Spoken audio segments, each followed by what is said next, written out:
calling the finance meeting for May 26, 2020 to order. Roll call, Alder Galvin. Here. Alder Corpus Dax. Present. And Alder Johnson is excused. I would like to make a request before we approve the agenda that we move item 3 to before item 2. So have item 3 be the second thing on the agenda. And I'd like to make that motion or that amendment to the agenda. How should I say this? I move to amend the agenda by moving item 3 to before item 2. Okay, I'll second that. Oh, I have to say, all those in favor? Aye. Aye. Opposed? Okay, motion carries. Okay, now I'll take a motion for the approval of the agenda as amended. Motion to approve. Second. Discussion? Hearing none. All those in favor say aye. Aye. Aye.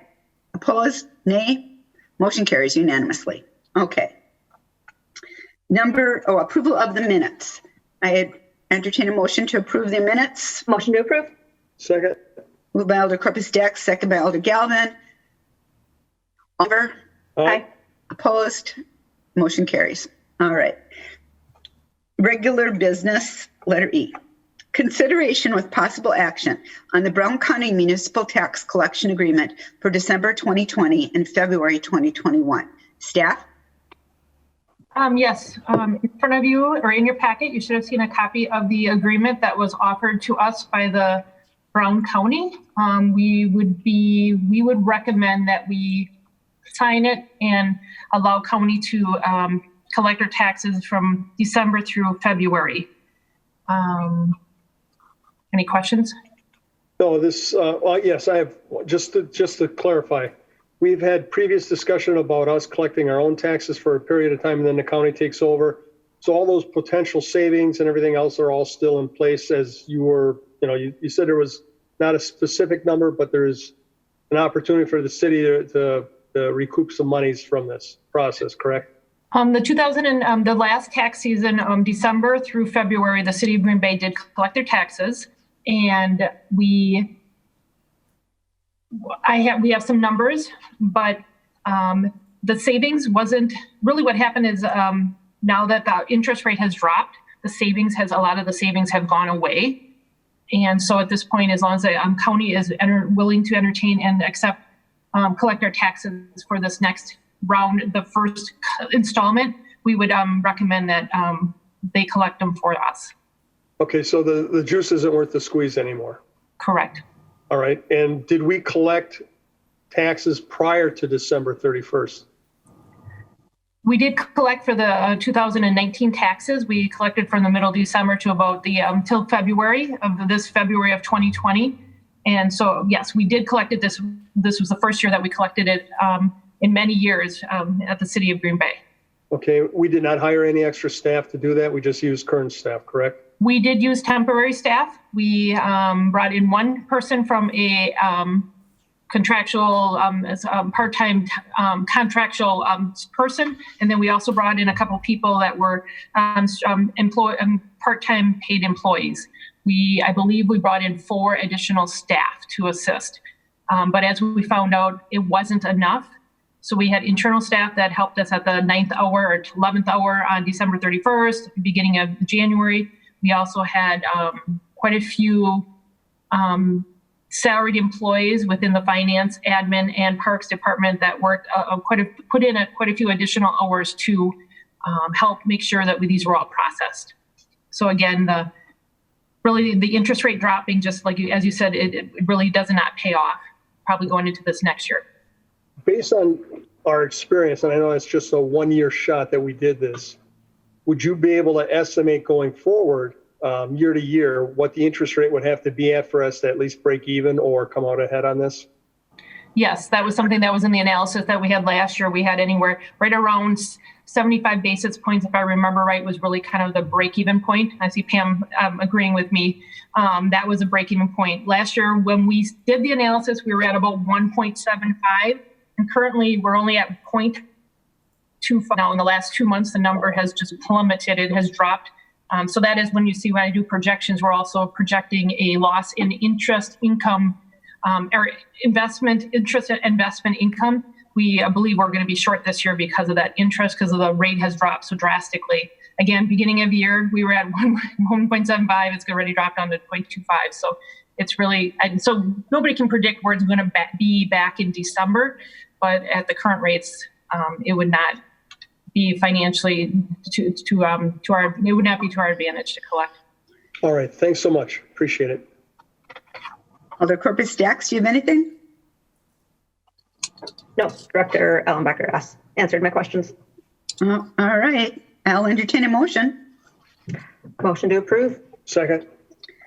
Motion. Is there any further discussion? Seeing none, all those in favor, say aye. Aye. Opposed, nay. Motion carries. Okay, we're going to go to number 3 now. Action on the 5-year combined capital improvement plan, 2020, 2024, and 2020 borrowing. So I have a proposal to the committee. It talked to department heads individually and chiefs, and I asked them to come back with some proposals for us so that we can at least hit the 2 million mark that we would like to reduce, if not more. So that rather than going through this page by page, which of course we can go to any page any of you want to go to, I would like to counters, and other than Director Grenier, now that I will talk about what I spoke to Director Grenier about, and I would like to explain what they feel that they can move. And then I'd like Director Ellenbecker to just keep a running total of that. So does that meet with the committee's approval? Yes. Sure. Okay. So I'm going to start with Chief Smith, because I start with different people than I started with last time. And Chief Smith, we had a discussion. And Chief Smith, can you please tell me what you think you could manage to take out of this bonding project? Well, we have 15 squads and 5 general vehicles in the vehicle portion of it. If everybody's making good team players, we could probably reduce a couple by the squads that we have and 1 or maybe 2 of the general vehicles. As you know, we were on a 2-year, then we moved to a 3-year replacement cycle. We're hoping that we are now going to be on a 4-year release, which means we keep them longer, we take better care of them, we have fewer accidents in them, which is exactly what we're seeing. Right now we have some vehicles that are 5 and some 6 years, which we're hoping to get rid of. And I think if we get a dozen or 13, we'll continue that and kind of play catch up for the years we only got a few or no vehicles. Okay, so Chief, in looking at the request, there's a couple different prices for the vehicles. And so the price I see most often is $36,133, and that would be for new squad cars. So we're saying, so can you minus 72,266? Did you do that in your head? Yes, that is not a really hard one to do in my head. And then let's look at what is that other kind called? The general vehicle, it's ones we use for detectives or for just a general fleet. And it's not a pursuit rated vehicle, so it's cheaper. Usually like a Chevy Impala or something like that. 22. Oh, good, because I can't find that one. So minus another 25,2. Thank you, Chief Smith. I know that your budget was pretty tight when you presented it to us, so thank you for that offering. And now, let's go to Director Ditchite. Parks and Recreation. There he is. Hi, yeah, can you hear me? All right, so I looked at our bond request and looking to see what we could eliminate from our proposal here. There are a couple of park projects, construction projects that I think we can hold on for a little bit without it affecting our parks too much. So the first one would be $250,000 for Murphy Park Pickleball. So the reality is, even if this were to be funded in 2020, it likely wouldn't be under construction until 2021 anyway. And we're looking at bonding again this fall with our budget cycle. So if we do, in fact, follow ahead with that same schedule for the 2021 bond request, and the pickleball courts get put into that bond request and gets approved, it really wouldn't affect the scheduling of the construction at all. So I think we could hold $250,000 for Murphy Park pickleball pretty easily. I would also hold on the hockey rink board replacements for $25,000. We've actually been asking for that for a couple of years, but I think we can last one more year and ask for it again in the near future in a following request. And then the last one is we have $100,000 for miscellaneous paving. What that is used for is we oftentimes get unexpected paving projects that come up throughout the year, or, requests by alders and publics to do, small sidewalk projects here and there. So I wouldn't propose to eliminate all of it because our account is pretty low right now, but I would feel comfortable taking that down to $50,000 instead of $100,000. So that's a total of about $325,000, isn't it? Yes, that's correct. Very good. Thank you very much. Yep. And how about Chief Litton?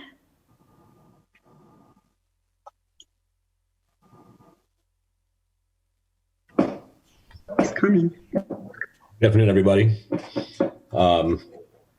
So yeah, at the request of Alder Dorf, we did take a look at the requests that we had in for this year. And ultimately, we came up with a savings of $577,970 out of our request. Basically, that came from under the major capital projects. We eliminated the following things. Carpet at Station 4, $3,750. Windows at Station 7, $16,400. The heating and ventilation system at our mechanic shop, $27,500. Garage doors, openers at the shop, $16,400. And then a lots at lot repair, basically at Stations 2 and 4. We took out about $28,000 there. I did bump up the lot apron at Station 5 to $25,000. That one is in really, really bad shape and is collapsing and making it difficult to bring apparatus in and out from the street into the station.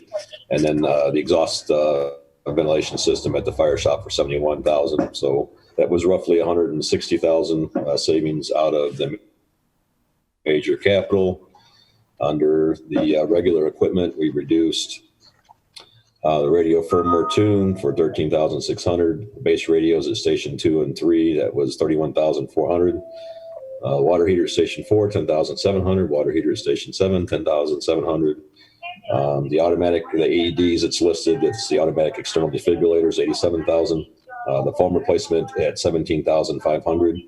I did have to add back in this section, turnout gear replacement. That was something that, in the transition or translation from general operating back to capital, back to general operating, back to capital, that was missed.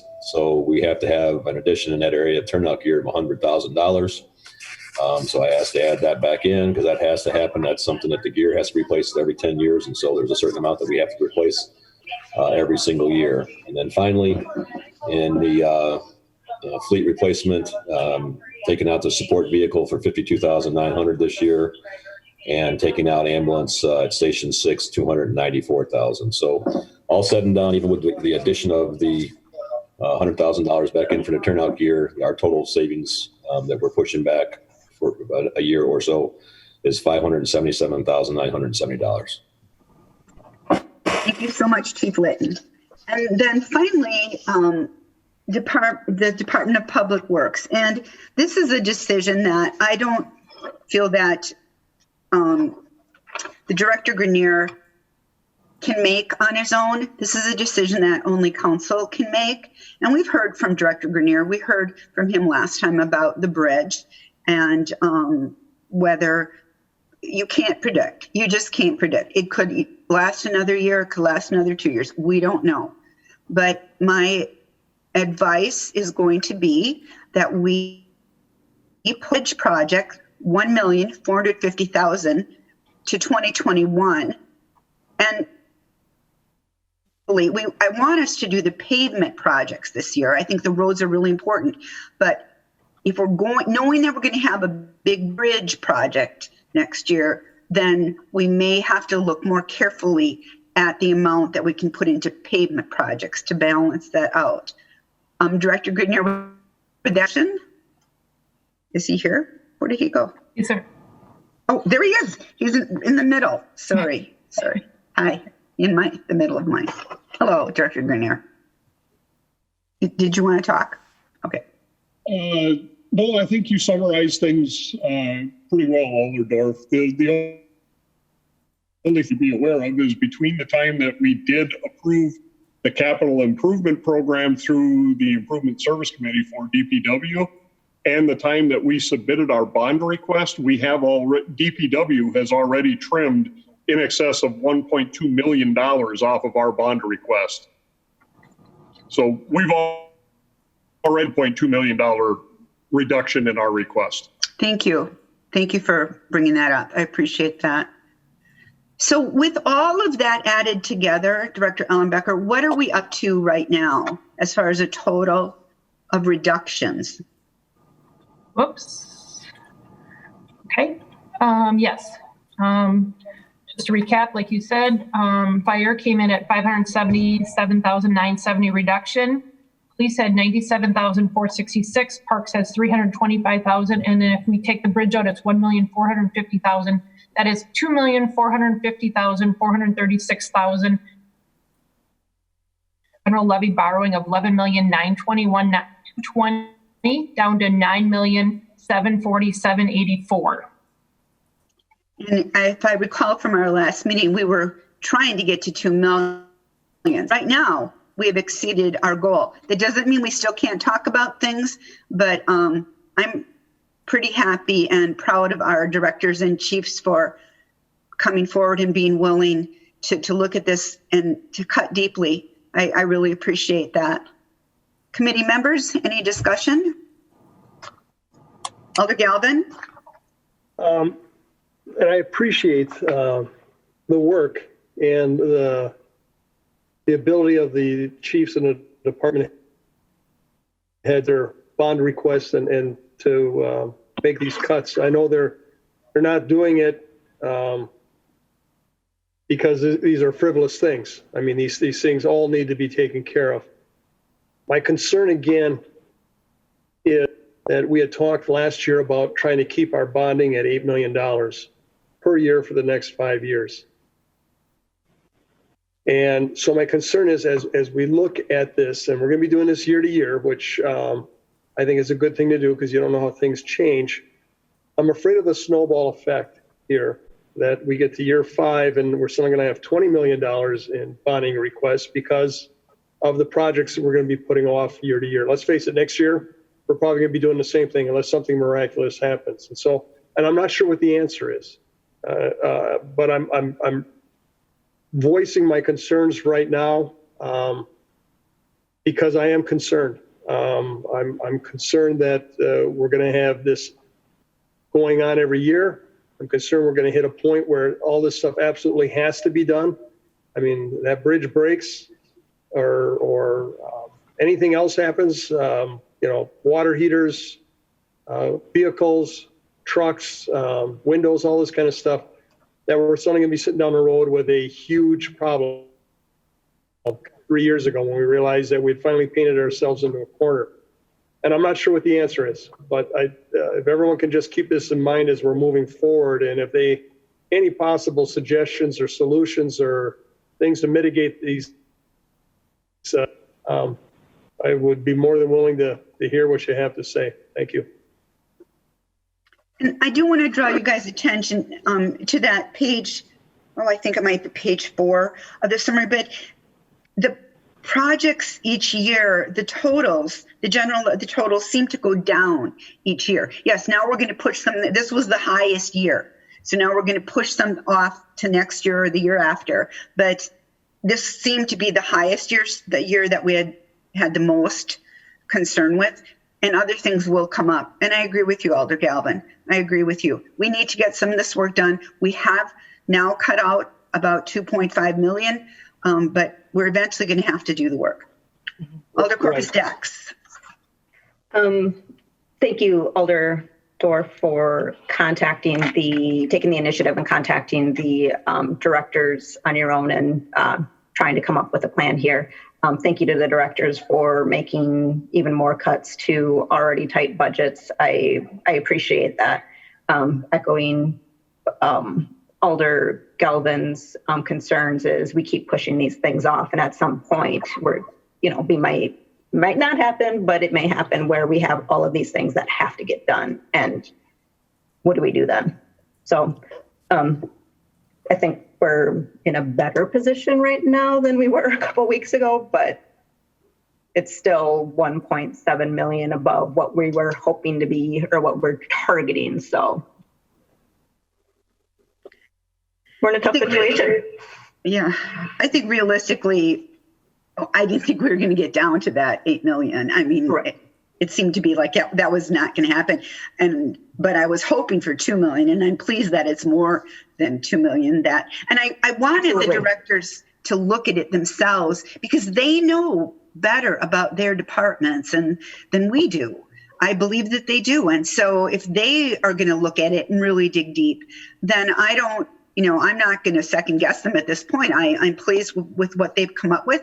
And I will also take if there's anyone else, any other alders out there that would like to, directors, any other discussion? Chairman Dorf, this is Alder Lefebvre. Okay, Alder Lefebvre. Yes, I do agree with Alder Galvin that, we have to be careful that we're not going to push so much off that taxes are going to go sky high because of all these projects have to be done. And I think, as you mentioned, we're going to wait on the bridge, but it'll have to be done next year. And I think that's what we have to put in the planning, know that some of these we put off, that we have to do them in a certain year. We can't put them all off for 5 years. Too many at one time. And I think, as you had mentioned, the bridge will have to be done next year. We can't keep putting it off. And we'll have to look at some of these major projects and make sure that they are put in a year and get them done so that don't pile up. And unfortunately, we might have to next year. I don't know. I got a question too. Does this what does this to the mill rate? I don't know right now. Diana. They don't.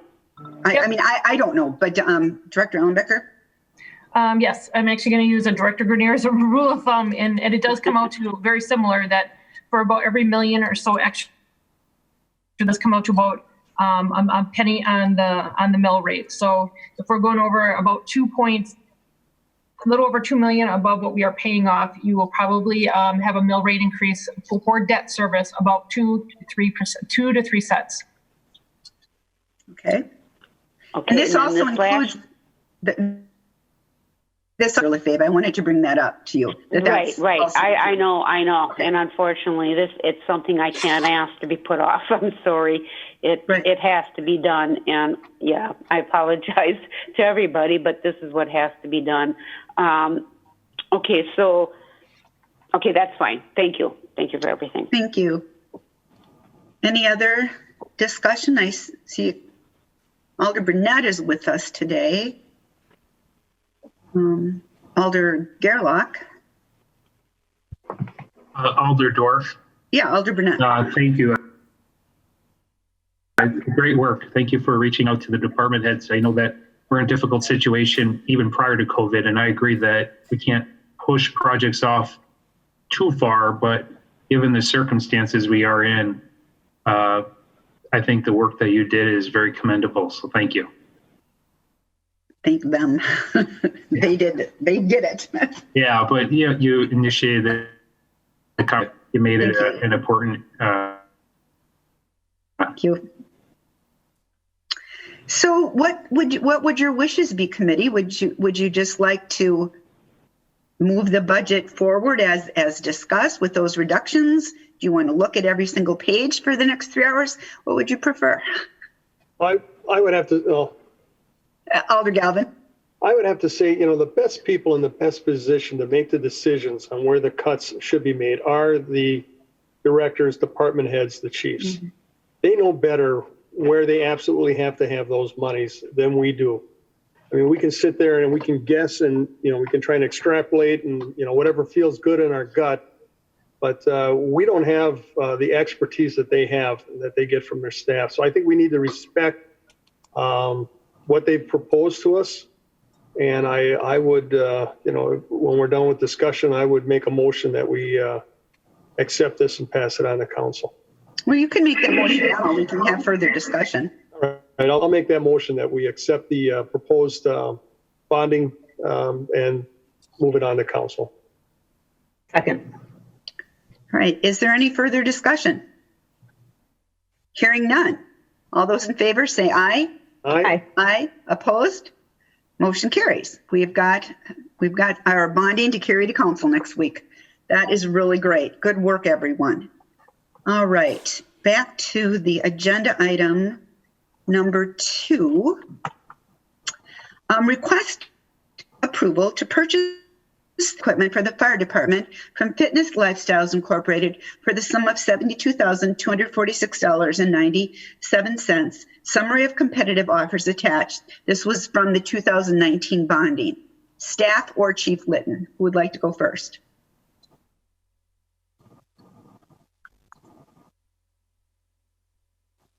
I think that the purchasing manager's on the line, so I'll defer to Calvin first. Okay. This was a competitively bid RFQ. We received, as you can see, numerous quotes. We received 7 responses, all very competitive. And we have spoke with the fire department and we're recommending awarding to the low bidder. Because all the bids did come in over budget, we did remove a line item, got us down to the appropriate number. Okay. Director Ellenbecker, could you explain where this money is coming from? Yes, this was a 2019 borrowing. It was part of our 2019 C borrowing, which means it was our 10-year note. And notes are not quite as specific as a bonding, but it was specific for equipment or building repairs is what this money was borrowed for. Okay. And Chief Litton, can you talk a little bit about why at this time we should invest in this equipment?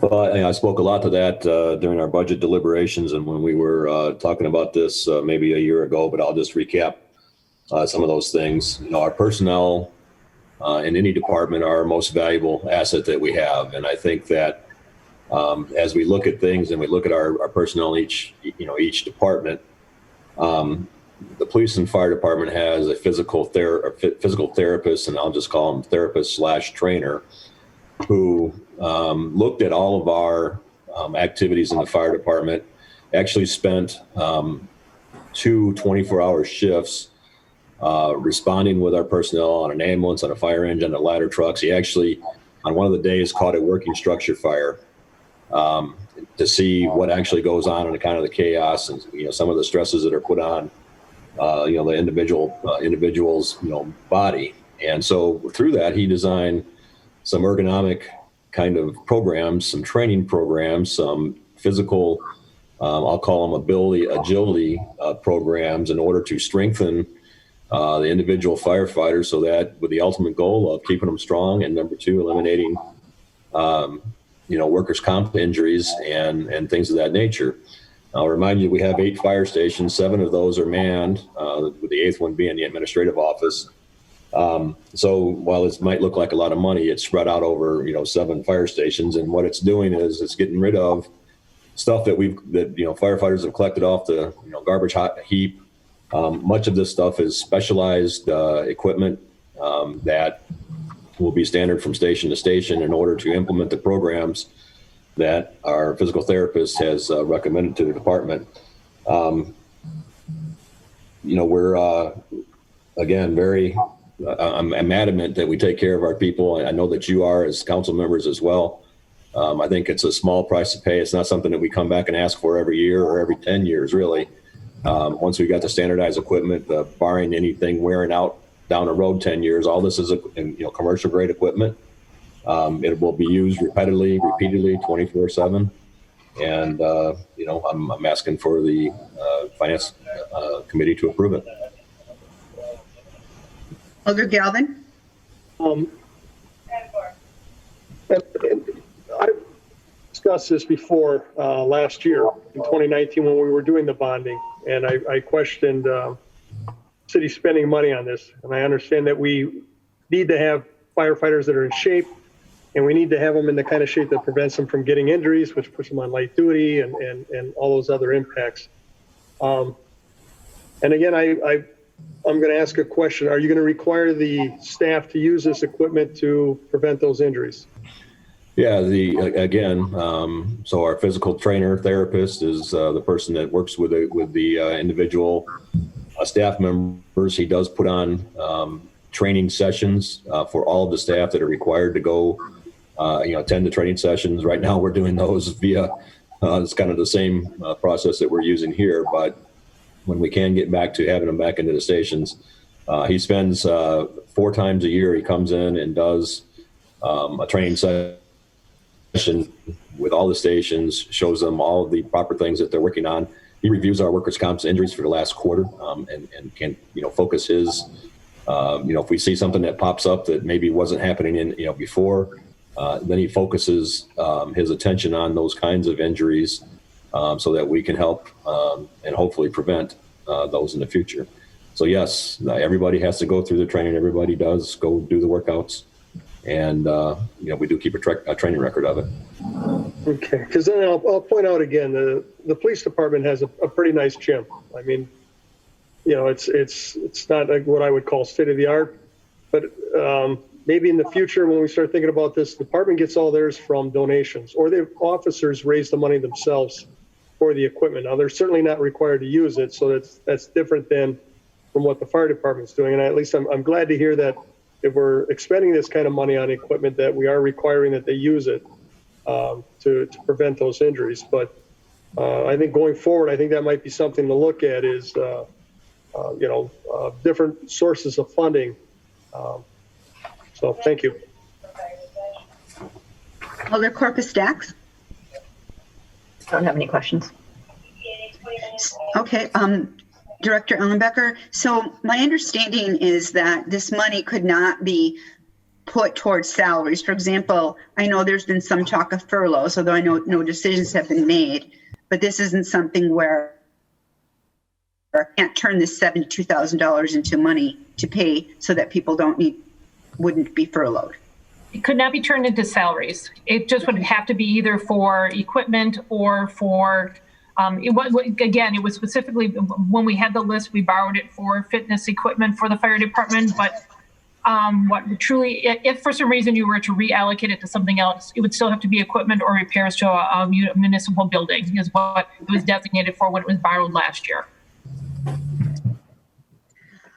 Do any of the other directors or chiefs have any comments they'd like to make? Okay. At this time, I'll entertain a motion. Motion to approve. Second. Ooh, I'll give it to Corpus Dax this time. Alder Corpus Dax gets the motion to approve. Alder Galvin gets the second. All those in favor say aye. Aye. Aye. Opposed? Motion carries. Thank you. All right, next item. Number 4, a request by Alder Lefebvre to the Finance Committee, which states, I'm requesting that the city again offer sandbags to residents on the Bay of Green Bay for a nominal fee, including delivery. Many residents are elderly or do not have a way to pick them up. Maybe Alder Lefebvre, would you like to speak to this? Yes, thank you, Chairman. Yes, I did go out and I went out the other day and I went up and down and I stopped at some houses and I called some people, but of course I couldn't get to everybody. But I had a request for 250 sandbags for the time being. I don't know if anybody else is going to contact me, but I don't want the city to purchase more than that and then have them sit there, because that's I don't want to add to our budget. So I put in for a nominal fee. And one thing that happened, and I did not catch it, and I had nobody contacted me to let me know that the city did offer sandbags. I believe it was in the end of March or first part of April, because someone down further, he told me that he called DPW and he was able to order sandbags, and they delivered them for 60 cents a bag. So I wanted to make sure that was true, because I know you got them, so it must have been true. But so I would hope that they wouldn't be more than that. It depends on what the county is going to charge you for the sandbags. I think we need to talk to Director Grenier. That was an offshoot of the Beach Lane flooding issue. And shortly after that, the decision was made that the city would no longer, city DPW staff is no longer in the sandbag delivery business. The 60 cents was the original preliminary figure, and I think Director Ellenbecker can back me up. The last order that was placed, that was put out for folks in March, we ordered 10,000 and they came out to 63 cents per bag. That does not include delivery. Okay. Do you think, because they'll have to be delivered, because a lot of these people are elderly or they have no way to pick them up. They don't have big vehicles or trailers that they can come up. Do you think you could keep it to, with delivery below $1 a bag? That's not up to DPW. DPW is not in the delivery business. The sandbags that are currently being requested are for use on private property. Our jurisdiction is within the public right-of-way. We have no business delivering sandbags to people. That's not our forte. That's not what we do. And delivery of sandbags, if the council decides, and I've got to be honest with you folks, if the council decides that you want DPW to start delivering sandbags to residents, I am going to have to start cutting core services in order to free the equipment and the manpower up to provide a new service that's not provided. So if you want us to deliver sandbags, I will cut core services. Can I make a request that you could deliver, like, say, at the one place? Just drop them off at the Lakeside Park? Again, sandbags for private property, that's not a DPW responsibility. You really should be talking to Chief Litton as the emergency management head. Okay, we could. Chief Litton? Mm-hmm. Chief Litton, the ball's in your court now.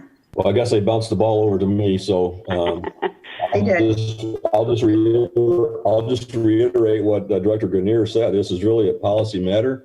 The council has to decide if and when you want to pay for them and how you want to pay for delivery, because nothing obviously comes for free. So the amount that Director Grenier stated, 63 cents a sandbag, was correct.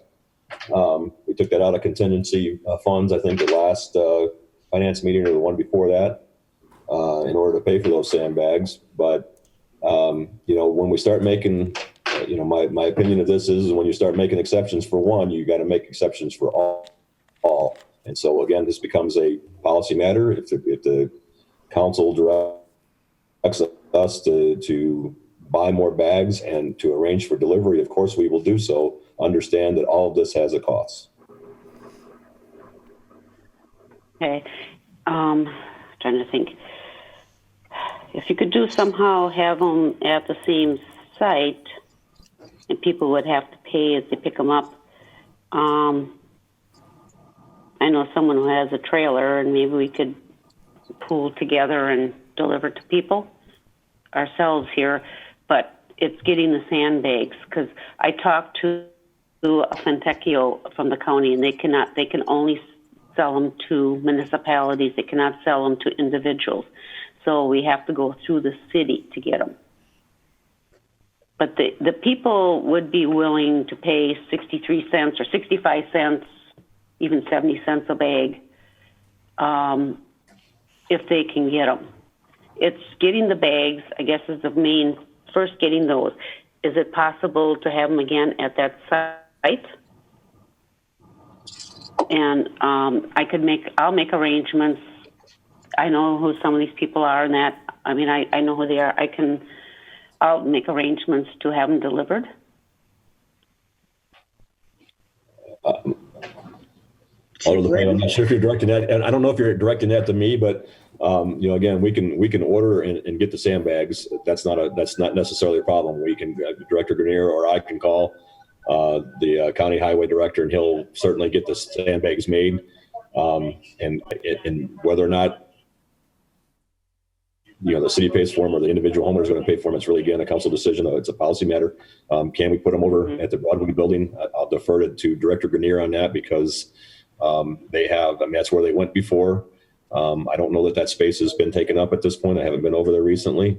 But I know that we don't want to be in the perpetual business of saving and or storing sandbags over there, because we are using those buildings for reserve apparatus and for other equipment and things that are going on. So, I think that we can do it temporarily, but, are we right back in this business again next fall, next spring? I get, those are all the kind of the questions that I think that come up.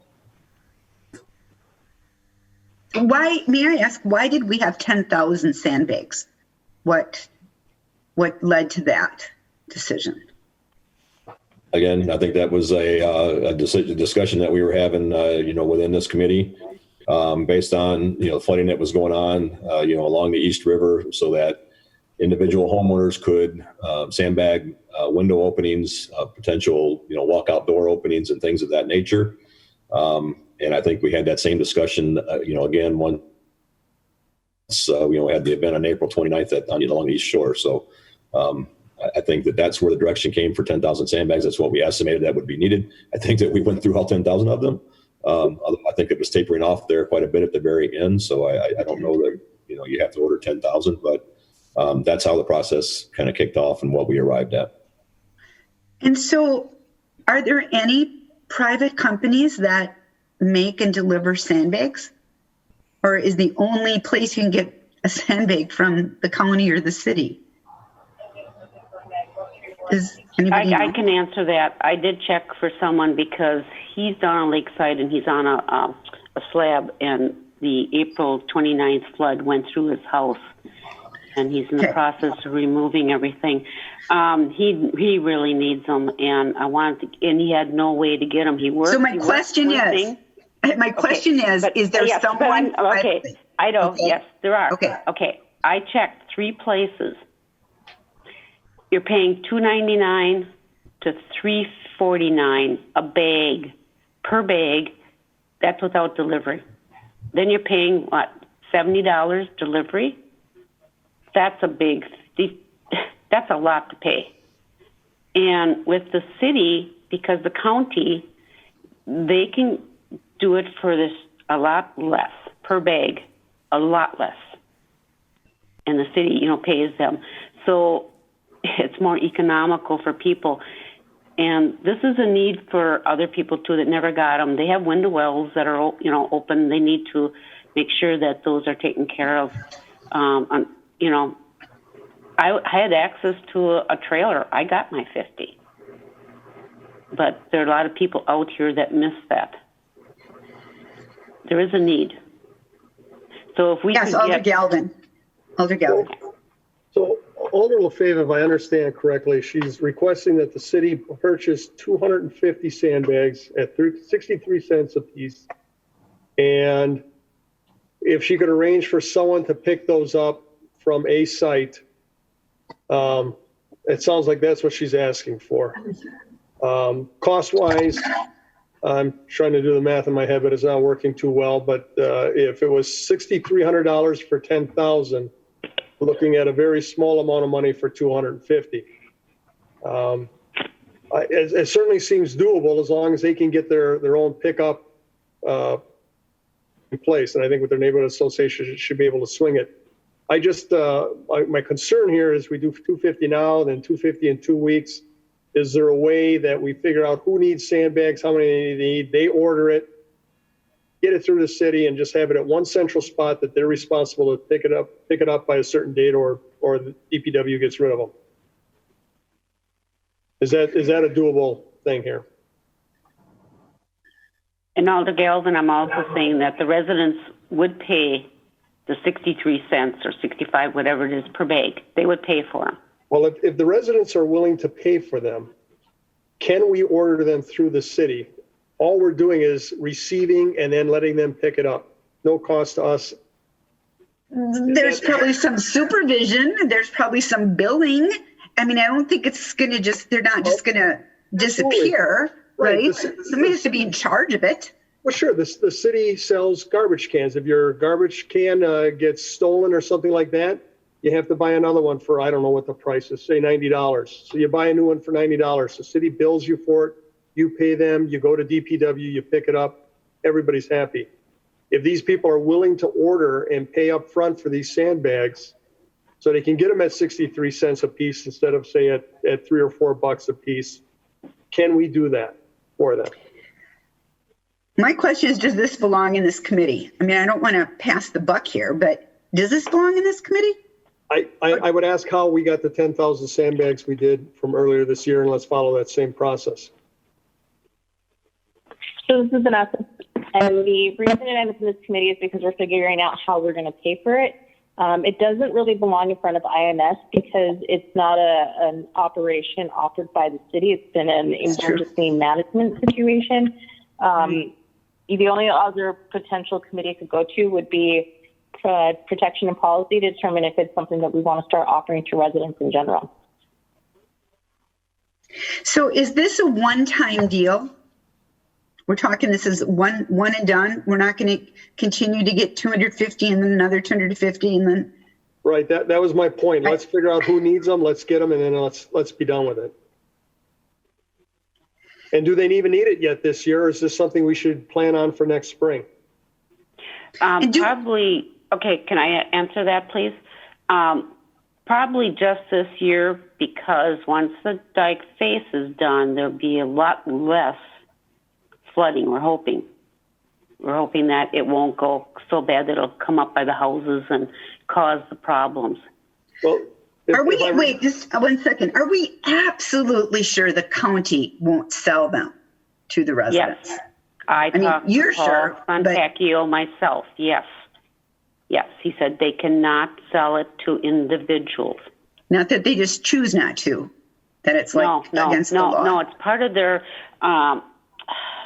they got some kind of agreement. That's why they can give the bags sell them to the municipalities at a low rate.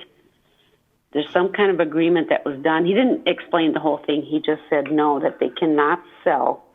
And so then are we allowed to sell them? I mean, if they can't sell them? No, yes, you can.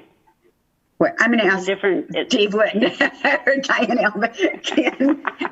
Are we legally allowed to sell these bags? Did we sell the other 10,000 were free, right? I am not the legal counsel here, so you are not. I'll defer to Attorney Chavez. Attorney Chavez or Diana. I am not privy to the terms of the whatever agreement they have in place that's preventing them from selling them, and I would need to review the contract that we have. But if we've done it in the past, I'm assuming that there's not an issue with it, and I don't know what provision they could have in their agreement which would prevent them from selling directly. But again, I don't know what their contracts say. So did we sell those 10 or did we give away those 10,000? We gave them away. Gave them away. So have we ever sold sandbags before? Does anybody know? Not to my knowledge. No, not that I'm aware. So really, this is a bigger issue because I don't know that we can sell them.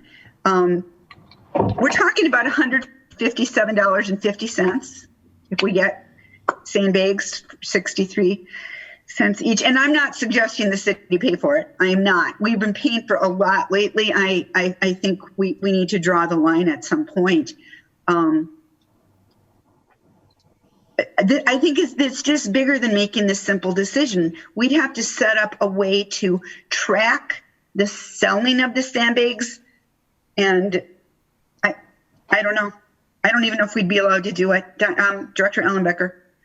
Yeah, those are some of the concerns that I would have. If we were selling them to residents, one, we would have to add sales tax because we have to report it to the state as being a sale. Okay. So it's not going to go up much if it's 63 cents. That's if we can, we get 10,000 bags at 63 cents.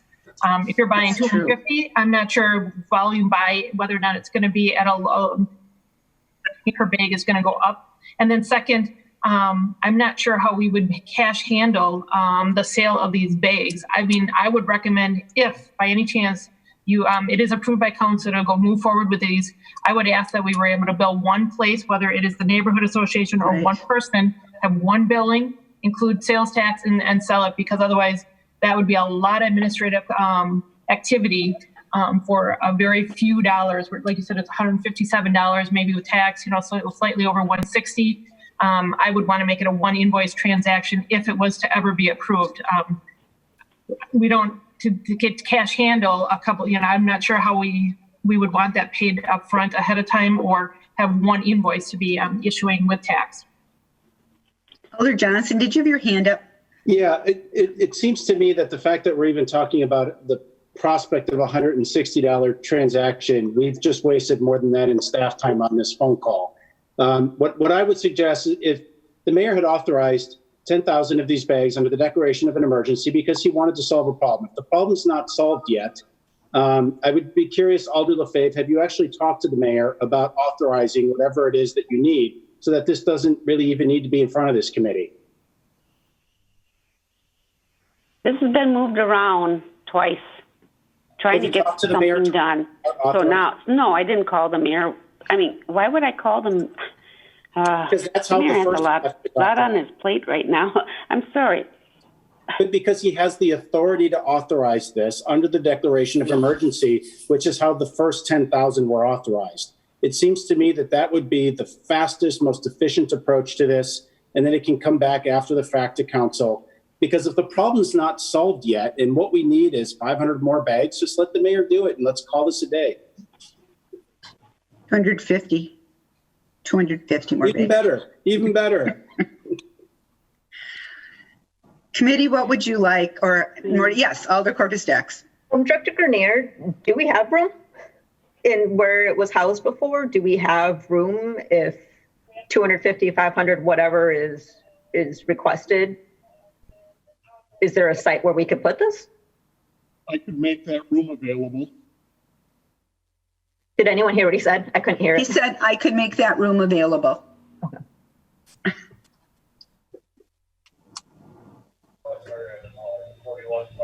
What are the wishes of the committee? Are there other alders? I think Alder Brunette's out there. But there, yes. Thank you, Alder Dorf. You all make great points, but I think after a certain time where you're putting a lot of time and resources trying to figure out a very simple thing, and that is people want to avoid flooding. And if a few hundred sandbags will alleviate the flooding on their property, I think it should just be simple. And Dr.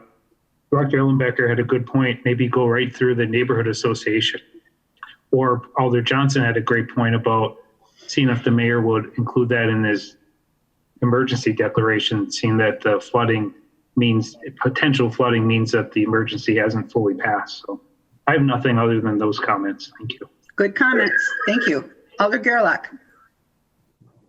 It just occurs to me that flooding is going to happen again in a month and in 2 months in different parts of the city. And is this going to be an ongoing thing?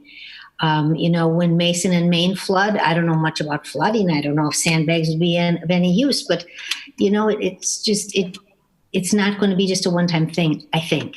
Maybe you should just keep that in mind. Okay. Any other discussion? I just want some direction, please. Something to happen. Committee, I'll entertain a motion. I'll move that we authorize for the purchase of up to 500 sandbags. Doesn't need to be that many, but we'll let staff make that decision. So, and to be paid for through the contingency fund and not to bill back. It'll cost us more to bill it back than to just give them away. Right, and I would continue that we follow the same rules that we did for distribution earlier this spring. If these are for along the bay, they'd be designated for the people along the bay, and that they're allocated only so many bags per residence, so that everyone has a fair share at getting the necessary bags they need. Alder LaFave, I would ask that you try to get as close to a number as possible bags that we need, so that we're not ordering more than what's necessary and taking up space in one of the warehouses or wherever it is that they're going to be housed. You think that there would be need for the East River again? Maybe not everybody got bags last time, that they might also. I don't think so. That's not in my area, so.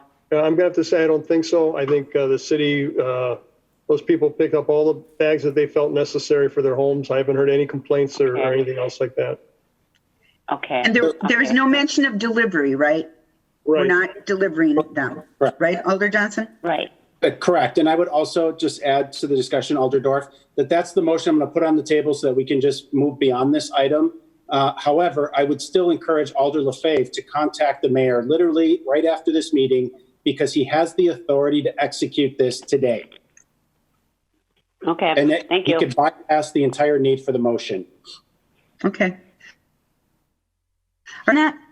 Yeah, mine was a second, I guess, with that amendment, that there be certain rules in place so that we can't have someone come in and grab all 500 bags, basically. Is that okay with you, Brian, Alder Johnson? Yeah. Yes, okay. All right, we have a motion and a second. Further discussion? Seeing none? All those in favor, say aye. Aye. Aye. Aye. Opposed? Okay, motion carries. Thank you. Thank All right, you, everybody.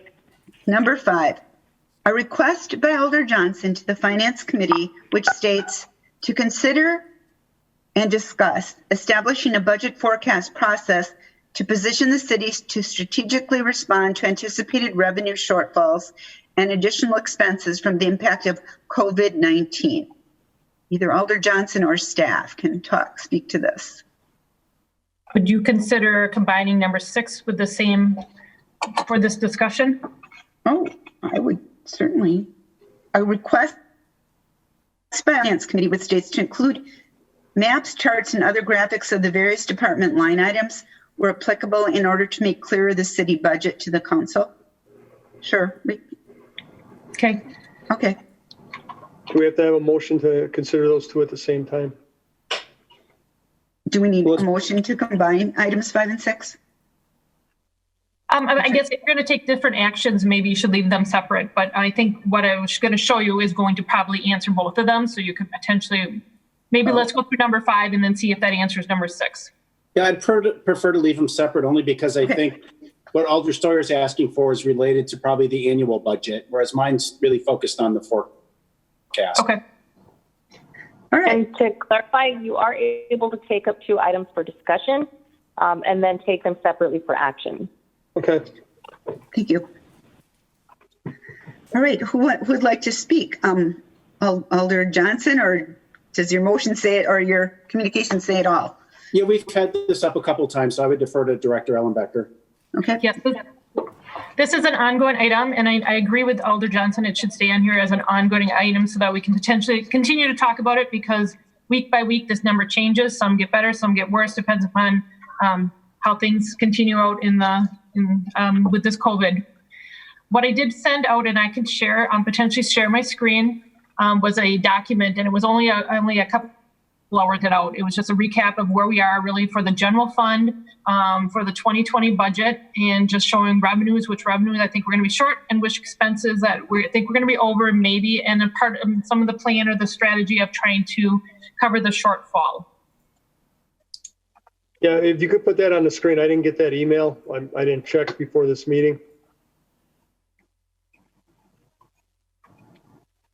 All right. Right, our sheet that starts with City of Green Bay and 2020 budget general fund? Yes. Yes. Okay, good. Is it large enough, or should I make it slightly larger? It's fine. Yeah, speak for yourself there. Oh, that's a little bigger. Awful big. All right, let's go down a little bit. That's good. That's good for these old eyes. Thank you. And then just to be specific, this is just a 2020 budget and the forecast. And I try to put it on numbers instead of just rambling a lot of information, regurgitating information. So here's the general fund. Top section is your revenues. We have a 2020 budget was $86,263,394, and projected at this point we are looking at $85,223,394, or about $1 million short. And they're broken up by what we call these different categories. We have these are the different categories that are actually our financial reporting is done in. So property taxes at this point we already received $42,500,000. Or it's already booked, and we would expect to receive that. So we don't expect a shortfall there. In our other taxes, we are expecting shortfall for hotel room tax. Right now, a projection is $150,000. We will see how soon. Obviously, a Packer season will have a bigger impact on this. We've taken some of that into consideration, knowing that's not probably not going to be a normal season one way or another coming back this fall. Intergovernmental billings, that includes your state aids, your billing to other municipalities. We do not expect any shortfall. We believe we're going to be close to on budget on that line item. Licenses, permits, we do believe we're going to be short because of the council decision to reduce liquor licenses to their statutory minimums. We are going to be short, a little short on burglar alarms, and then we also a slight decrease in permits, about $190,000 on that line item. We believe we may have a shortfall on citations of about $120,000. When we get to the public charges for services, we think we will slightly be short on EMS, park rentals, and admissions, $300,000. And then this line item on investment interest, as I mentioned earlier, we started off the year at 1.75% interest rate. It is currently at 0.25. We did not anticipate it staying at 1.75. We did take a reduction, but we did not take it down to 0.25 as we built the 2020 budget. That is where we believe on the general fund, this probably worst case scenario, but it could be as high as $1 million. What I wanted to show is at this point, here's the expenses for the general fund. We have salaries. At this point, we would expect the salaries in almost every department to come in at budget unless we make an intentional change. But what we do know is we probably estimate right now or will be at about $60,000 in overtime due to public safety driven by the COVID-19. The fringe benefits are taxes to go along and with that overtime dollars. Otherwise, we expect fringes to come in along with the salaries. The next line is employer-related benefits. Right now, it's going to come in close to budget unless we do make some intentional change. Services, we would expect that we already are experiencing about an additional $30,000 due to COVID in the contractual line items and software maintenance.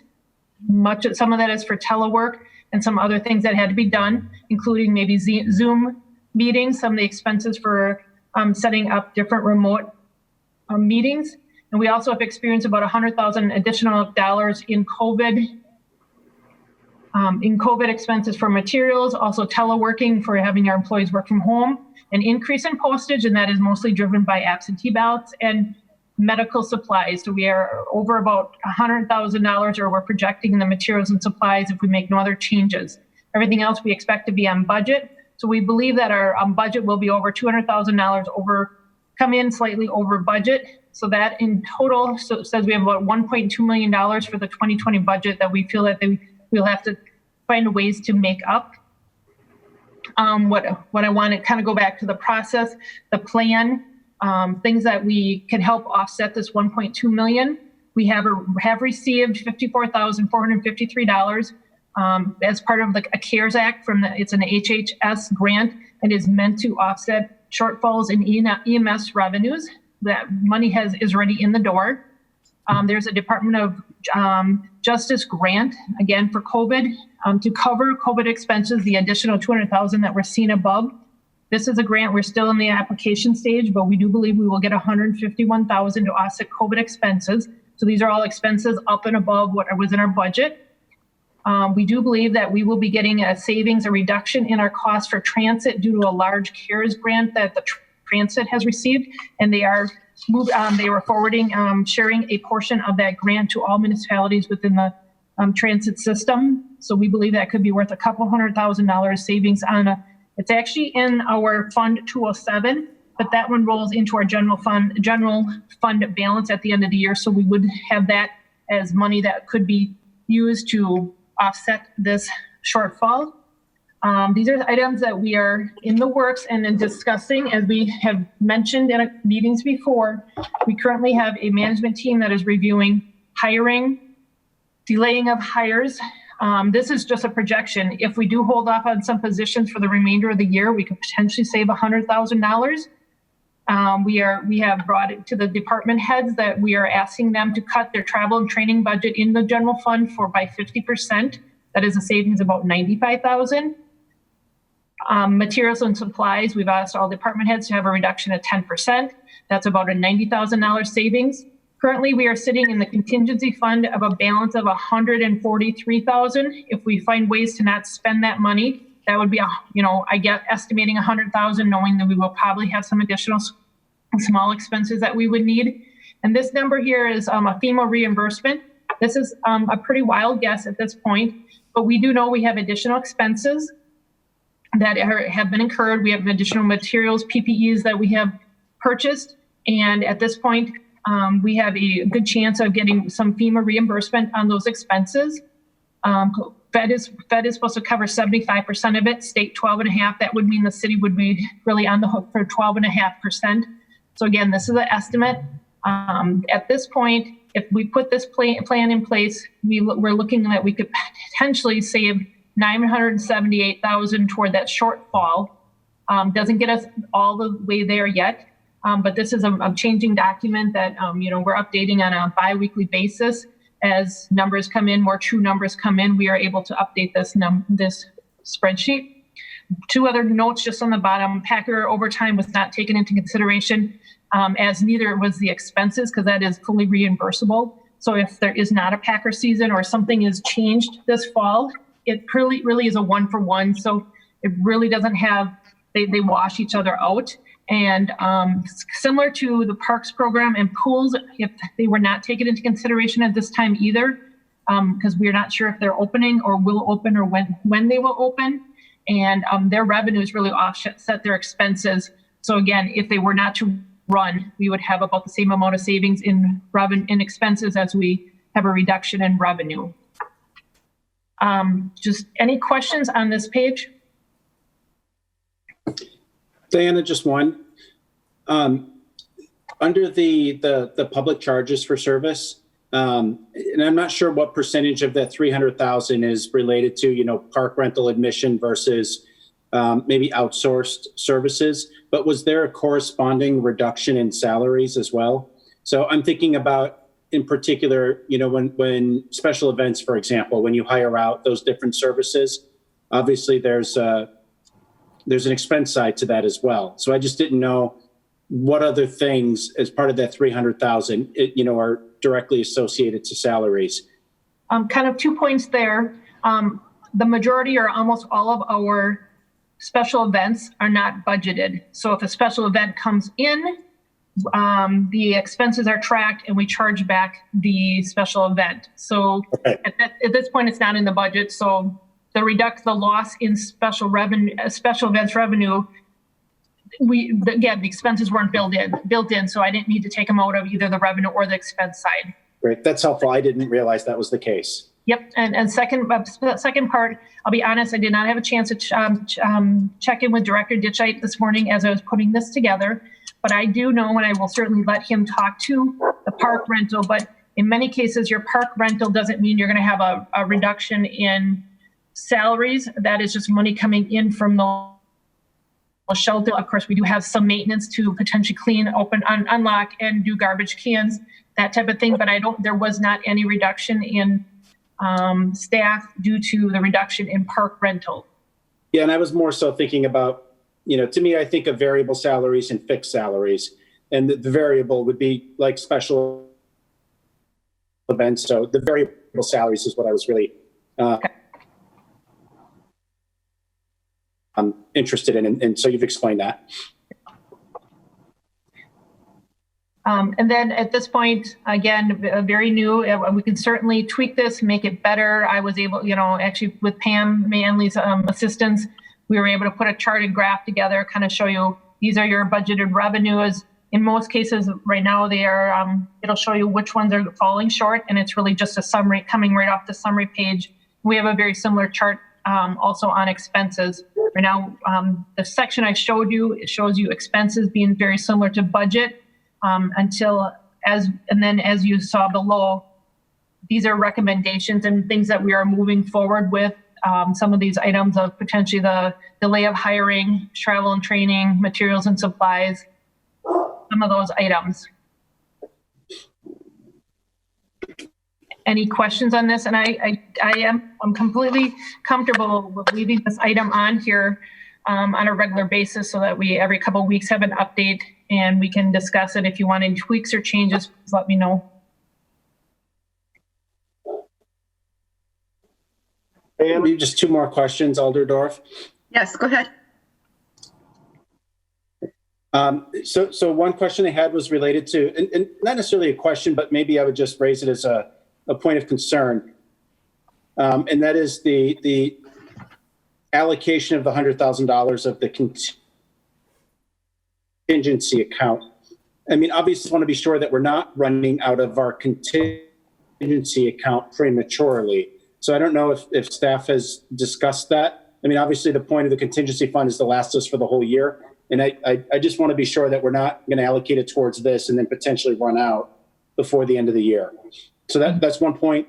The other is the $100,000 of reviewing the hiring delays and delays of staff.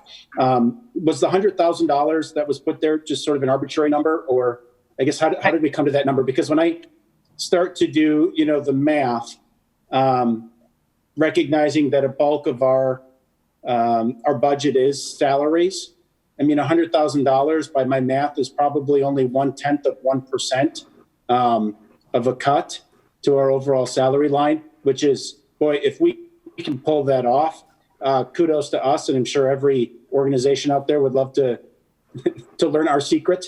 But it certainly seems to me that ought to be an area that's that's evaluated a little bit more strongly if we're going to close the type of shortfall that we're going to likely need to close. Correct. And that doesn't have to be done through laying off staff. I want to clear that. Correct. That was just an estimate or a guess, only because at this point, I do not believe that really any position has been really delayed or we have not put anything on hold or not filled. There could be some that the Director Falls could discuss that maybe they have pushed back. But right now, I have no positions that I can put a dollar amount to it at this point yet. So again, we're at the end of May.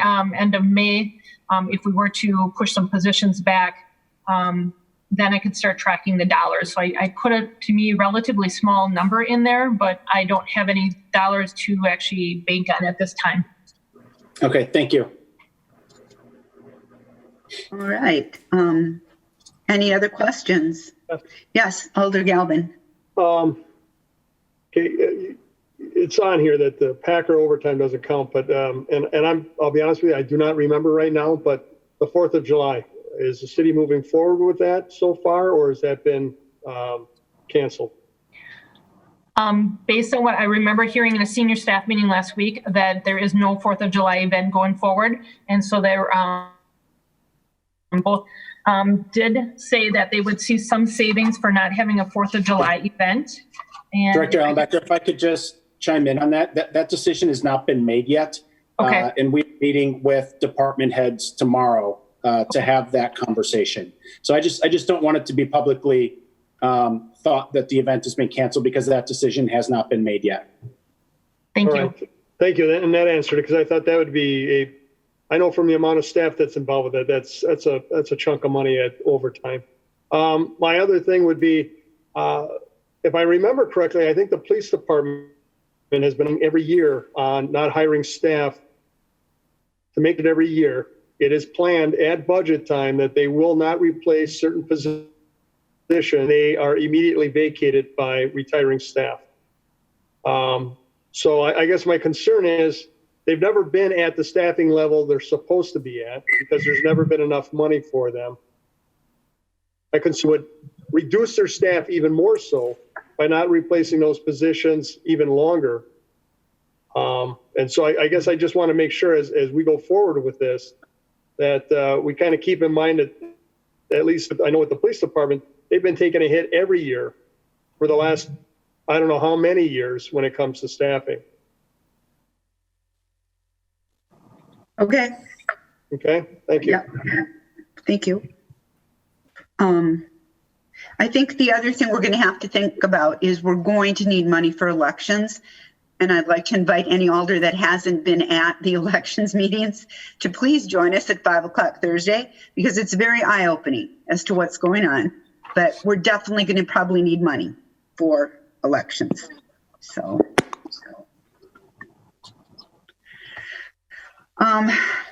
What would you like to do with this item? Alder Dorf, if I could ask Yes. a few questions. Sure. Thank you. Yes, absolutely, Alder Burnett. Yeah, thank you, Chair Dorf. Director Ellenbecker, obviously these are numbers that have been put together over the last few weeks and sent to the council today. But if I look at this correct, the loss of revenue versus the expenses, there's still going to be a shortage of like $250,000. Is that correct? Yes, that is correct. These are just projected, yes. Well, what's the conversation been about the extra, give or take, $250,000 that we're still short? The numbers have just been rolled up today. There has been some other discussions on reduction in overtime we've met with some of the chiefs, whether or not that's an option, whether or not there is some delaying or other staffing changes. Still working on a meeting with the department heads. I definitely say if the council has recommendations or suggestions, or if they have questions they want me to do some research on, certainly can look at that. What happens is if we do fall short this $200,000, if there is no way to make it up, it would come out of general fund balance. General fund balance, can you explain what that means? The fund balance is, what's basically what's sitting, if it's really, I guess it's your reserve. It's what the balance that the general fund has. And then at the end of the year, wherever you're sitting has a balance. You add your revenues, subtract your expenses. Of course, that's your running total. We have a general fund balance policy. And our policy says that we want to be somewhere between 17 and 25%. The balance should be somewhere between 17 and 25% of our expenses. As of last year, we were sitting only at 16%. So we are below our policy at this point. So tapping another 200,000 and not adding to it would continue to have us outside of our policy for our general fund balance. Certainly not something that I would recommend. What would you recommend? May I say something? It directly impacts on our rating too, right? On our bond rating, right. We need to have a certain amount so that we get a better rating, a better interest rate. So, that's why we've been trying to put money back into the fund balance when we can, which we haven't been able to do because we haven't had anything that was left over. But sure. So I'm sure Director Ellenbecker would recommend that we get more money in it, but we got to figure out how to do that. That's what we're trying to do with the budget. Well, go ahead, Director Ellenbecker. Director Ellenbecker, if you could answer the question, then I have a few more questions. I'll be honest, I don't really have an answer for you at this point. I mean, how we're going to make up the additional 200,000. We still have to continue to look at different ways of reducing it as time goes on, whether or not these revenues are projected high, as those numbers would come down. That would be a possibility. Whether or not there's other grants that could come in to either help offset some of the election costs or COVID-related expenses. Again, the FEMA line on the bottom line is at this point, we have not submitted our application. So this is also an estimate or a guess on how much we're going to get back for reimburse for expenses. So as every day goes on and we find better information, I would be able to update this. Again, the only things that were intentionally done were through senior staff and management was discussing of delaying of hiring, taking actual cuts in travel and training, reduction in materials and supplies, and then the work that is related to try to recoup some of our expenses through grants. What is the current general fund balance that we carry right now?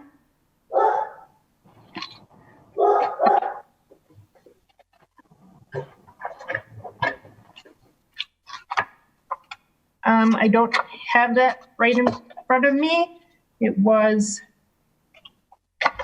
at the end of 2018, as our 2019 final management letter and final audit is not complete yet, but I certainly could look that up. But based on the end of 18, we were sitting at 14.4, basically $14.5 million, and we were at 16% of our expenditures.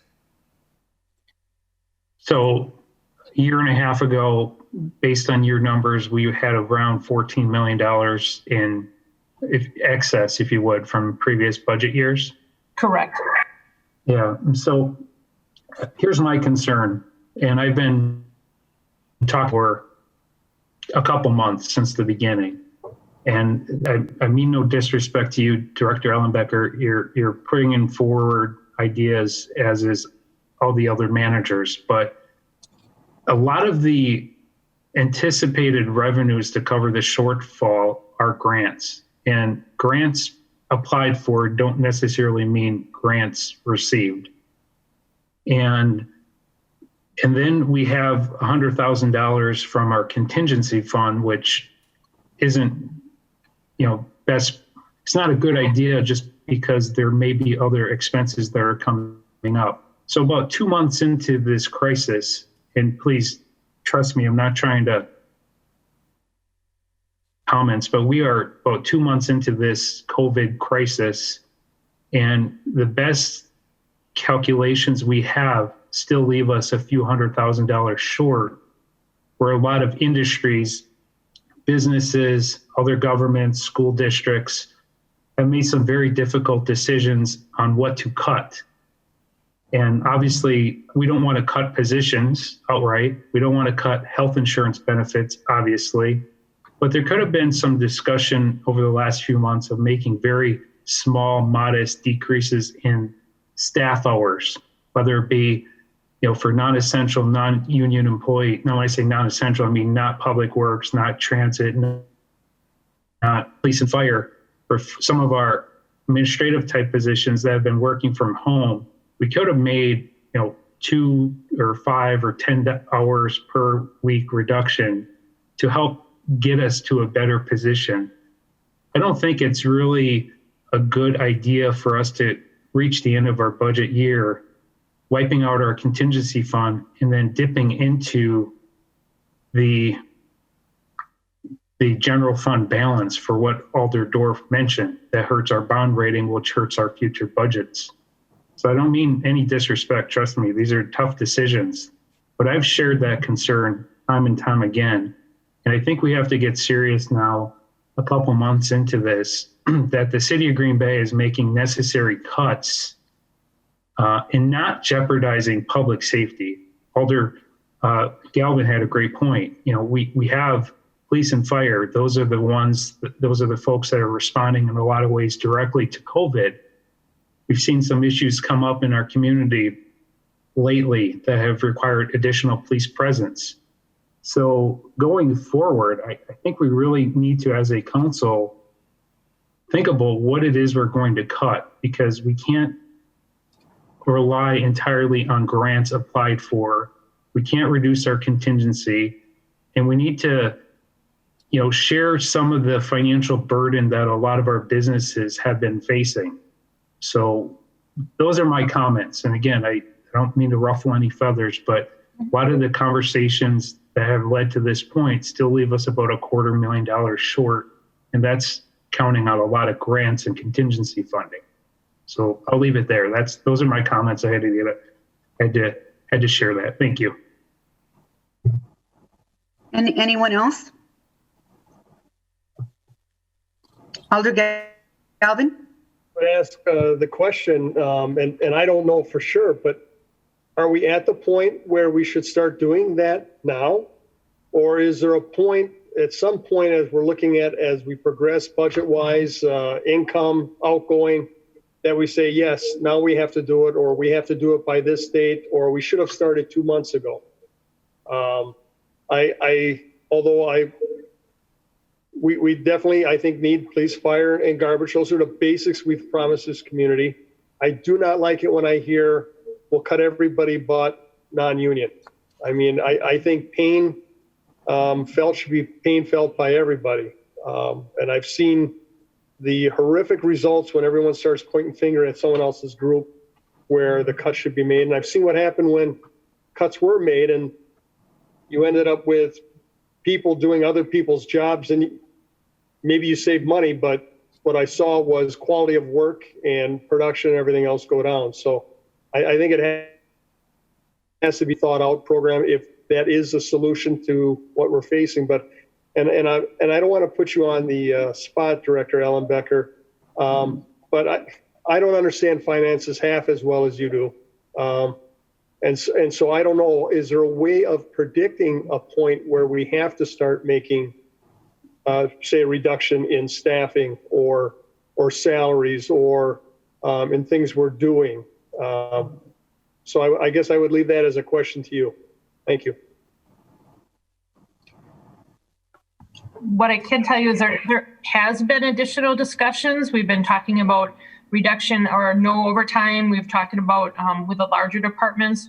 We've also, I think you might have heard, we have had some discussions on the word furlough for some employees, looking at the, some of that information. But that is something that the mayor had said that in the next couple of weeks we would make some more drastic.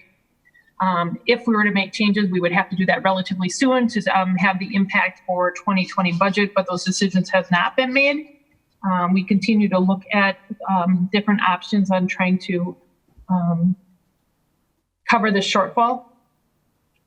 All right, then I guess that makes me feel better in hearing that the mayor's office and department heads have already been discussing this and putting some plans together.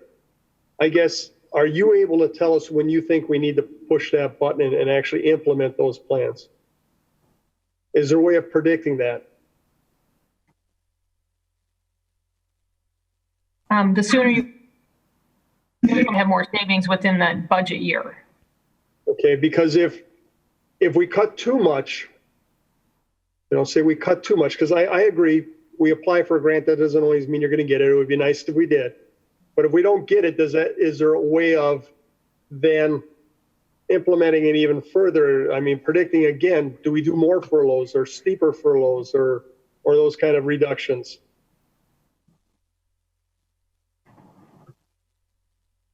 I'm not sure. I'm just looking at the revenues. Yes, you're right. We are anticipating grants. In most cases, we've already, received. Some of them are already in-house.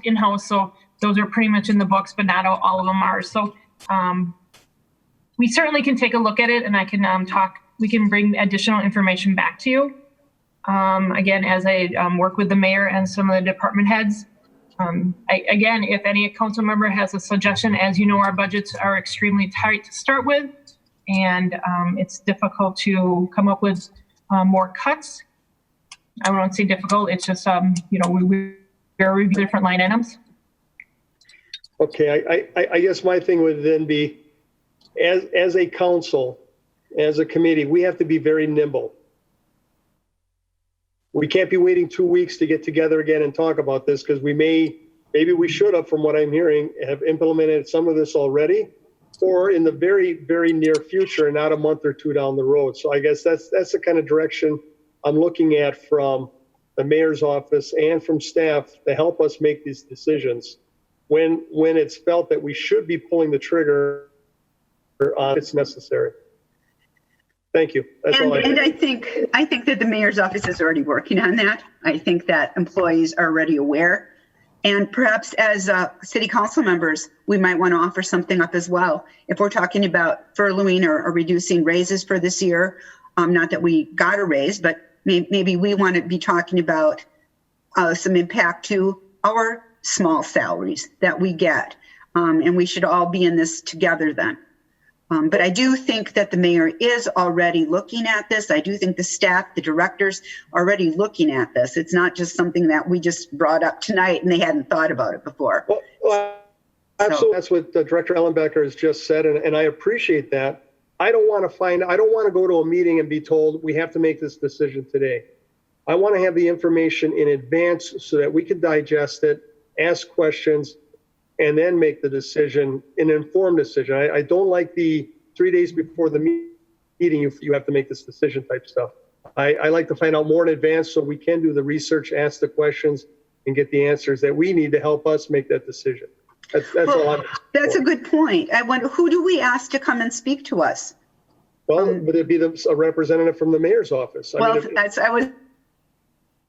asking, that's kind of what I was thinking, Director Ellenbecker. I don't think you can answer all these questions. You're one department. But do we need someone to come and speak about this? Or perhaps the mayor plans to speak about this? Correct. I can certainly go back and talk to, our director of HR and the mayor and department heads and I'll let you know, I'm not sure at this point. We're still evaluating different options of other ways to cut some salaries and wages. Like you said, there are other options, whether or not we don't put a 2% increase in at the end of the year. There's furloughs, there's the discussions and reduction in overtime. So those discussions are being had. We just don't have that information at this point to share with you. Okay. Alder Johnson. Thank you, Alder Dorf. Alder Galvin, I think to your point before, about when do you start implementing some of these things? And I think the easy answer is, the sooner you start implementing them, the more you can spread out the impact, right? I think like now we can actually have a reasonable conversation about furloughs. If we try to have this conversation at the end of the year, now you're talking about layoffs, right? Because you kind of remove that option from the table because you're trying to deal with a bigger problem in a shorter window. And so I think maybe if there's one request that I would have out of this conversation is maybe seeking some clarity around, does the mayor have the authority to simply act on furloughs? I'm just unsure about that. And then how can we see around furloughs? So for example, there was the comment made about represented versus non-represented staff. I'm just not sure, again, how those policies work and how those decisions can be made. Because I think this is probably a relatively newer conversation, at least for this council. We've never had this type of thing before. But I think those are important conversations and important information for us to have. So if the mayor does have the authority, in fact, to just implement some of these things, that's one piece of it. The other piece of it is, does the council want to make the direction to direct some of these changes and make that a requirement? So if I'm not mistaken, I think those two paths do exist. I'm not sure, Director Ellenbecker, if you would have that answer, but I think it would certainly help us if we could have some at the next meeting about policies related to that. And I'm just not sure of finance or if that's a conversation that occurs with personnel. I'm certainly, open to staff feedback on that front. Yeah, what I would like to add is, in most cases, working with the senior staff, if we are going to have reductions in staff hours or furloughs, there's going to be services that will have to be cut or reduced. So that is also a direction. Do the council members, can they come up with services that they're willing to give up, which will also then be could be offset by those reduction in salaries and wages. Right. And I 100% agree with that. And I think just having a little bit more knowledge around that would be very useful when making those decisions. Because I think, unfortunately, we're not going to balance this off of those smaller accounts, right? Like the contingency fund isn't going to balance this. And so we're going to have to start looking at areas where we can, have a bigger impact. And just salaries obviously rises to the top of the list because it does comprise the most significant percentage of our budget. But I am all for taking a look at other options if they exist. But that's the one that seems most apparent to me and the one that we've not taken any action on up to this point, it seems. So if we knew the policies that circulate that or surround that particular item, that would be very helpful, I think, for us as a starting point at our next meeting. Alder Corpus Dax and then Alder Steuer. Are these things these questions that we have, do we want to wait until the next committee meeting, or is this something that we can have addressed at the next week's council meeting as like a committee of the whole? How soon do we need these answers? Sooner the better. I mean, is it possible to have some of these questions addressed at the next council meeting? You know, if something has been decided by that point in terms of the mayor making some decision on furloughing, whatever the case may be, can we talk about that at the next, or what he's offering maybe? Can we talk about that at the next council meeting? Or maybe even just the process, because maybe the decision doesn't have to be made exactly right. Just what is going on behind the scenes that we don't know about. Is that if things are already happening that we don't know about and things have been addressed, that would give us information, because I don't think Director Ellenbecker can tell us everything. And I don't be piping up here and saying they have the answers. So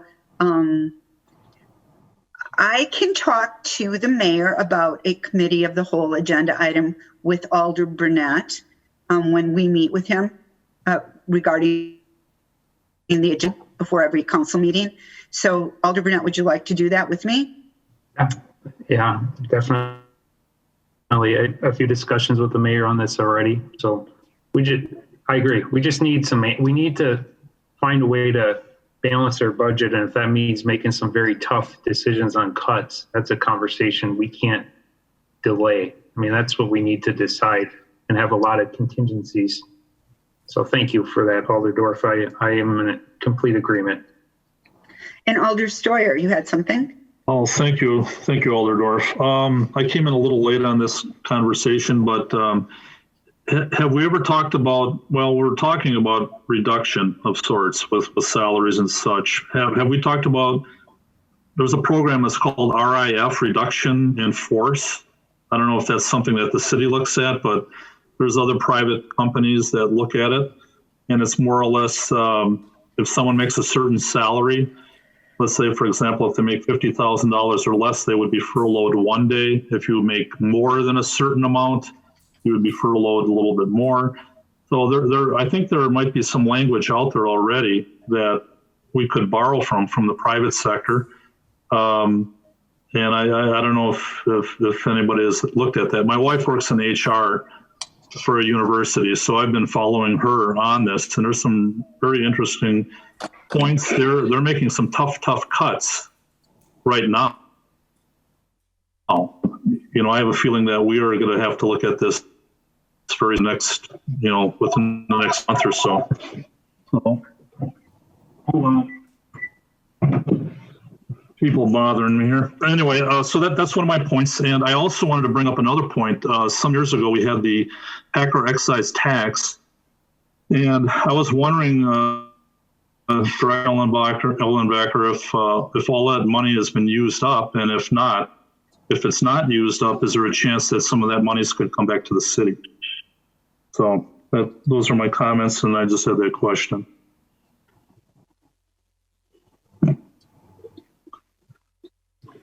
She on? I am on. Okay. Correct. All the dollars have been allocated. They've been all allocated and obligated.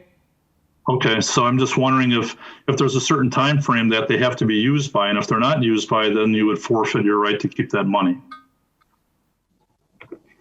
The balance to the private sector is that it's very minimal at this point. There's Okay. $3 remaining of those dollars. Okay, all right, that was just my question. That's all I have right now. Are there any other questions from any other alders? Do we have enough in the contingency fund to buy Mark a razor? Look what I did. I just shaved my beard. Oh, I am raw. Sorry. You know what? I had to shave because I have a CPAP machine. It's another story. You don't want to hear it. Okay, so I'm going to get you. what motion do we need to take here, or do we need to take any motion here? I would move that we hold this item to the next agenda because the intent is to keep it an active item, and ask that Alder Burnett and Alder Dorf work with the mayor to create a committee of the whole item to update us on what actions are being taken by the administration to help close the shortfall. Can I get a second? All right. All those in favor? Any nays? Motion passes. All right, and we're on to item 6, a request by Alder Stoyer to the Finance Committee, which states to include maps, charts, and other graphics of the various departments' line items where applicable in order to make clear the city budget through the city council. And I'll start with you, Alder Stoyer. Okay, thank you. There may be some of this already, but I've looked through 8 budget cycles or worked through them over the years, and there's a lot of numbers. There's a lot of information. It's hard to keep up with everything, and I appreciate everything that staff does on this, but there are times where they have a good graph or a map or something that would really help define all of the in a better way. And I know there's graphs and charts. I've looked at a few things, but many times they say a picture is worth 1,000 words. And if we can incorporate some of that into the budget process so that we grasp of the issues, and I'm not sure exactly the entire process of doing this. I'm just thinking that in the past with maps and graphs, you can incorporate those into a presentation and you can help define what you're looking for much easier. So it's just a point of discussion. If people would like to discuss it, that's great. But, in the past, we've had pie charts, things like that, which help, and they do help. But I'm just saying that if we had something like a map describing, how many fire calls we have or police calls or, situations with DPW, to have a map showing where the mini sewers have gone in and, what roads have been repaired, things like that, so that we have a little better grasp of the entire city. That would help me out, certainly, and hopefully others. So those are my comments.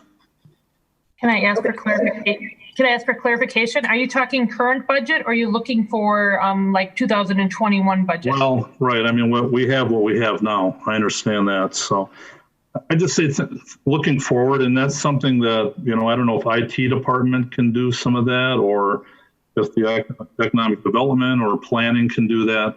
In the past, we had a lot of that information, but we don't have as much of that these days. It's been a little more streamlined.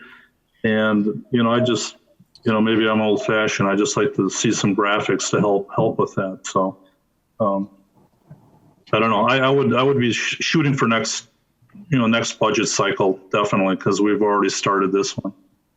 If you can incorporate something now, though, even some addendums or sheets or anything to help, it's just to help out for this year as well. My question would be if you could specify exactly what you're looking for, because in my opinion, the budget is a lot to begin with. And then to take all of that and put it into charts and graphs seems like it's adding that much more information to. Well, it depends how you look at it. I mean, that's how you look at it. You can look at it as an adjunct to something, or you could look at it as a tool or an aid to help decide that. But are you looking for every single line item? Are you looking for every single department? No, not every. What are you looking for? I would think, when you look, like I said, when you look at an overall budget, you see a pie chart. The pie charts usually are very good, and I agree with that. But if there are people that have questions on certain items, dealing with public works or the police and that. A lot of times we make our decisions based on what each department feels is important. But if we as alders can understand a little bit what each department is doing in terms of the police calls, the fire calls, different things that the public works department works with, we could say, well, you know what, maybe next year we should concentrate on mini or storm sewers a little bit more, mini sewers or sidewalk issue, whatever. To have a little more information in our hands so that we can move forward with some of those thoughts. So I don't know. I'll tell you what, I'll be more than yes that I have. Alderdorf, I'm sorry. Oh, no, I'm going to get Alder Corpus Dax call me because she's chairing right now. Oh, okay. Alderdorf. Go ahead. I'm done for now. I was going to say, we do get some of that, for example, from the police department. Every week we get a very comprehensive snapshot, of what's going on. And I know the fire department puts out, I can't think of the name of the book. Is David Litton still on there? But there's a book that gets put out. Dave, what is that called? Chief Litton, what is that called? The annual report. The annual report. The annual report. Yes. That's very comprehensive over what they're doing. I hear some of what you're saying. I think we have some of it in other places, but I also wouldn't want to layer too much more on that budget document. It's busy. Yeah. I understand it's very busy, but anything that can just help, help us decide a little bit better on things moving forward. The charts are great, for the most part. Pie charts are great. I like maps myself personally, and if there's ways that a map can help us, that's all. It's a tool. So I'm done for now. I can take it back over. I'll grab it back. Okay, so is there motion to refer to staff? Motion refer to staff by Alder Johnson. Is there a second? Second by Alder Corpus Dax. All those any further discussion? All those in favor? All right, motion carries. Refer to staff. Report of the Claims Committee. Are there any questions or concerns after looking over the claims? I have none. Okay. Place on file. Second. Okay. Motion receive and place on file by Alder Johnson, second by Alder Galvin. Any further discussions? Seeing none, all those in favor say aye. Opposed? All those in here say aye. I only get one aye, but Alder Corpus Dax was muted. I'll say aye as well. Okay, motion carries. All right. And we are down to the contingency count informational. Anything to add to that, Diana? Director Ellenbecker? Nope, that is the current balance, 143.7. Okay. And we're not exactly sure when the next Finance Committee meeting will be held on, because we might have two before the next council meeting. We've got a council meeting coming up, and then there's going to be one at the very end of June. So I'm not sure if we need two finance meetings during that time or one. And I know personnel wasn't sure if they wanted theirs on the 9th. Director Ellenbecker, do you have any ideas on that? No, at this point, yeah, you're correct. And we have several Tuesdays in between. You could have June 9th, June 16th, or June 23rd, prior to the last week of the month when we'll have another council meeting. So is there anything that you guys, yes, Alder Galvin. Well, my concern is that, especially based on the latter part of the discussion of this meeting, like I said, we need to be nimble on this. And if we need to strike, we need to strike fast. We can't let 2 weeks and then 2 weeks, that's a whole month, you're out. And if you're looking to save money and ease the pain across the board, if that's what we decide, then I think we should be trying to meet as often as possible. And I think at the same time, personnel should be meeting, because I think we're going to need some input from Director Folds about contract versus non-contract employees and all these other things. We need to get educated and up to speed on that to help us, again, make these tough decisions that we have looming right now, in fact. Thank you. I agree. I think we keep it, we don't. Okay. Keep it there. We'll keep it there for right now. Yep. Right. Okay, anything else? Otherwise, I will entertain a motion to adjourn. Okay, it's moved by Alder Johnson, second by Alder Corpus Dax. All those in favor say aye. Aye. Aye, opposed, motion carries, and we'll see you soon. All right. Bye-bye.